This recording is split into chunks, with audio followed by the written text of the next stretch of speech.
we have 16 parts of the breathing. They're divided into the 4 tetrads. That's kind of a lot, And the first tetrad has to do with mindfulness. This is from Anapanasati. The first part has to do with mindfulness of the body. Breathing in long, I breathe in long, breathing out long, I breathe out long, breathing in short, I breathe in short, breathing out short, I breathe out short, breathing in sensitive to the body, breathing out sensitive to the body, going through all the different parts. Breathing in sensitive to the bodily formations. Bodily formation, this is the breathing. Breathing out sensitive to the bodily formations. And so on into the second tetrad of mindfulness of feeling. Being aware of feeling of rapture, feeling of tranquility, noticing the mental formations and being able to calm the mental formations. Then we go into the third part, mindfulness of mind. So, sensitive to the mind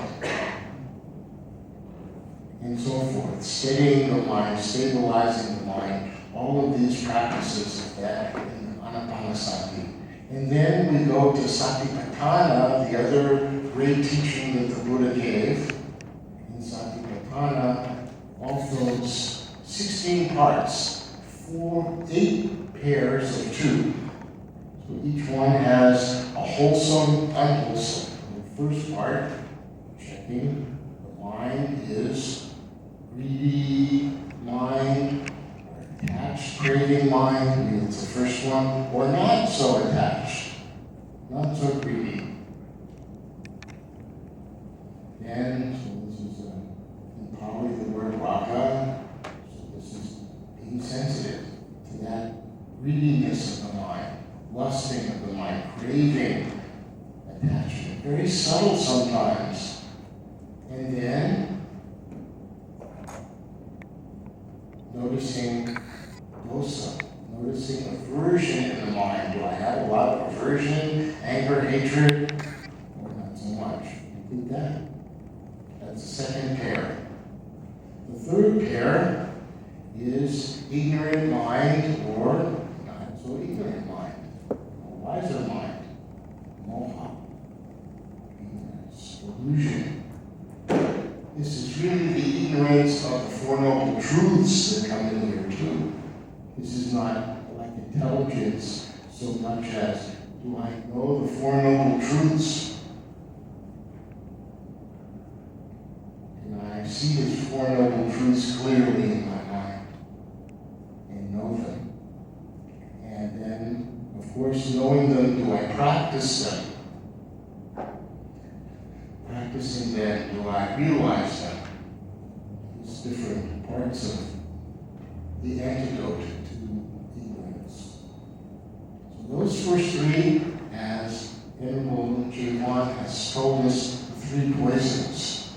It's consistent. There's a relationship between mindfulness of body, mindfulness of feeling, and then mindfulness of mind, creating continuity in practice. So the 3 poisons.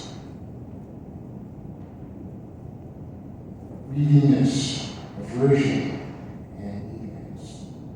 So then we come to a problem that the great masters have debated for a long time. The Venerable here at the temple, they can help us with the next part, Samkhita. This is a very difficult practice to understand because it's confusing, because everything in all 8 parts, straightforward, wholesome, unwholesome, wholesome, unwholesome, or vice versa, it's very clear. But when we get to Samkhita, not so clear, because both parts are a little unwholesome. And first, when we look at it and say, there's something that's not exactly the same as in the other ones, this creates a problem. how do I solve this problem? So when those two parts are sleepiness and restlessness, or scatteredness and sleepiness, you can look at it either way, the translation. It's confusing because there's I'm looking for the wholesome part. So it's not there in the Pali so clearly.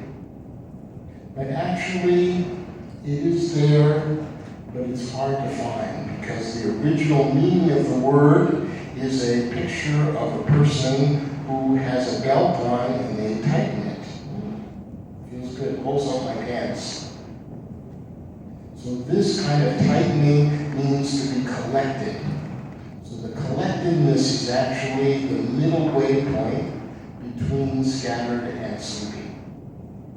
So when it got to the Chinese, in the Agama, they used a different word and they translated it as unified.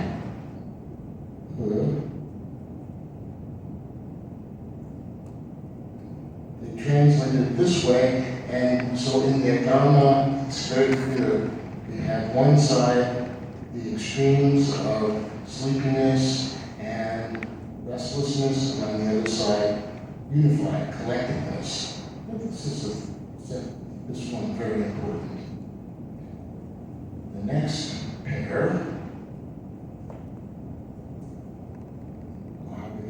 this is a little bit tricky also, because we're not quite sure what this word means either. It's a little bit tricky. It's translated as developed. The opposite is not developed. But what is it that's to be developed?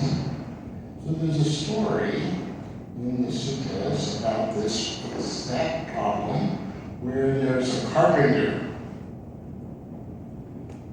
Pachakanda. He goes to Anuruddha, the great monk, one of the great disciples of the Buddha, Venerable Anuruddha, and he says to him, can you tell me what this word Mahagata means? Does it mean the Brahmaviharas, the four immeasurables? Is that what developed means?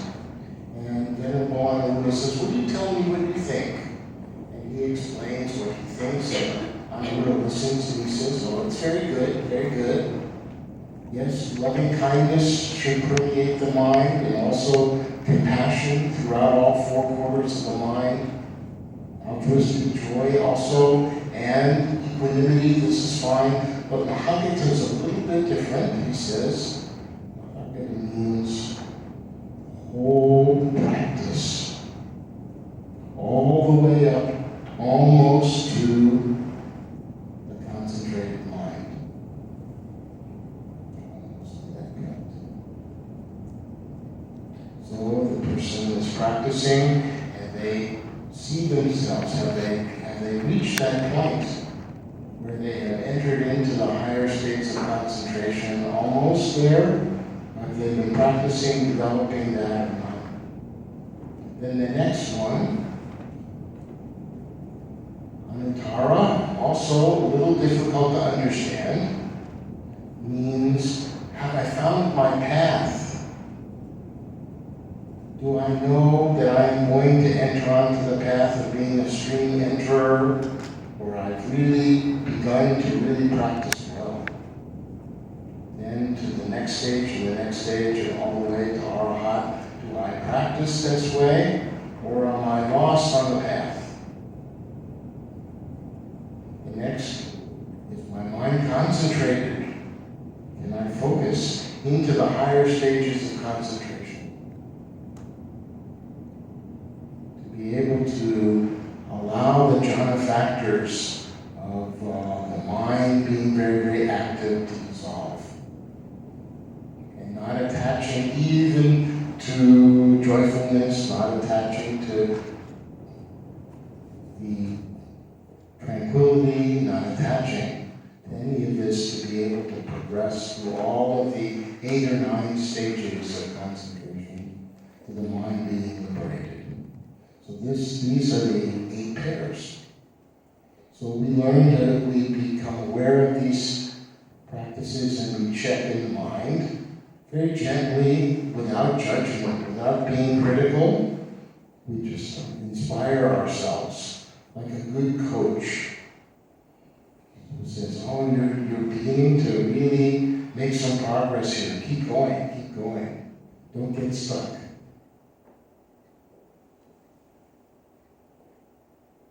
So this is mindfulness of the mind.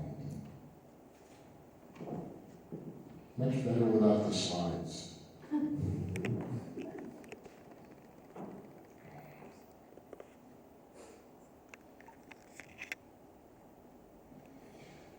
When we practice in this way, we just are aware of where our mind is going. How it's connected to the feelings, how the feelings are connected to the body, how the mind also connects to the phenomenon. So, this is the next stage of practice for those of you who have not yet met Master Juru. I'll tell a little story about Master Juru. We have a monastery out in Augusta. It's 76 acres. I can't keep track. And we have been doing a lot of work there under Master's direction. He been building a men's dormitory, and now we have a female dormitory already almost ready so that we can do longer retreats. We invite all of you to be able to come out. But I was thinking about Master Juru, and the first time that I spoke to Master Juru was actually here at the Thai Temple, many years ago. I had been going to Mara, the Mid-American Buddhist Association out in Augusta, this beautiful monastery, and the whole time I was going, I never said anything to the Master. And the Master, he didn't say anything to me either. But we looked at each other from across the room from time to time. This went on for 3 years. And then one time I was here for a Buddhist Council event, and we divided into different rooms for discussion after a talk like this. I think we're going to do that again. Right. And I decided I would go to the room where the Master... Right here. Right? You're right here. So I think it was in the small room. That's for him. Yeah. And we all sat around, we were doing meditation. After the meditation, the Master asked, "Where is your mind?" So he was asking about mindfulness of mind. So each person went around and said where their mind was. And when it was my turn, I said one word. I said, "Garbage." Mind just chattering away doesn't mean anything. It's just garbage. That was the first word that I said to Master Juru. Been taking out the garbage ever since.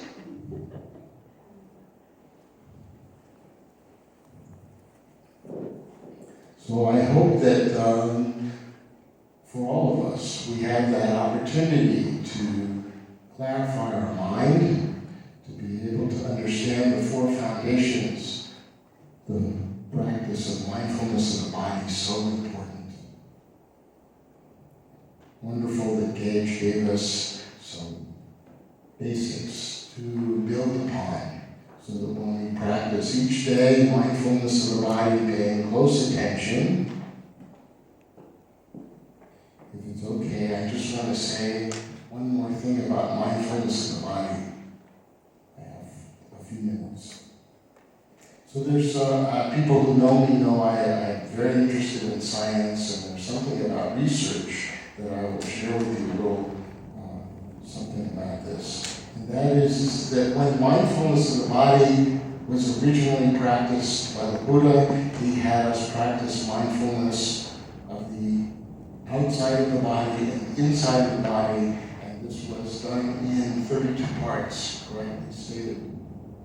But when mindfulness of the body came to the United States and was studied by John Kabat-Zinn and others, they only did the mindfulness of the outside of the body. They didn't practice the internal organs, because in science they knew that there was a connection between the voluntary nervous system and a part of the brain called the sensory motor ridge. So they knew that if you focused on your arm and your hand, there was a place in your body, in your mind, that reacted to that. They could see it.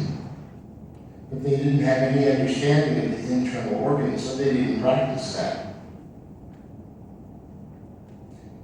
So in 2009, there was a researcher at Arizona State University by the name of Bud Craig who was looking at the brain using functional MRI, and he discovered that when a person is thinking about their liver or their stomach or their pancreas or their lungs and heart, their kidneys, there is a place in the brain that reacts to that lights up. And this is located in an area of the brain called the insula, very much in the anterior insula that's right behind the prefrontal cortex.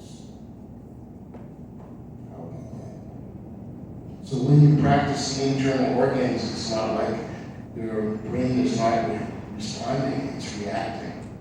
So what about this insula that's interesting? Well, it turns out that when a person is in the here and now, and the mind isn't wandering but really focused in the here and now, the insula is more active, along with the anterior cingulate right behind it. This is very active. What else do we know? We know that when a person has better self-awareness, we can test that. Richard Davidson at the University of Wisconsin studied this. When the anterior insula has better self-awareness, activity in the anterior insula gets higher. Third piece of research, the last one I'll share with you, is that at a little-known university in the Midwest, Luby and Barch discovered that when children have depression, it's called pediatric onset of major depressive disorder, it turns out that they have lower insula volumes. This was done at Washington University Medical School. So, how do you help the insula to become less susceptible to depression that they found now in children, but also in adults? How do we help ourselves become more aware? How do we help ourselves be more in the present moment? Practice mindfulness of body. Very important. Don't leave it out.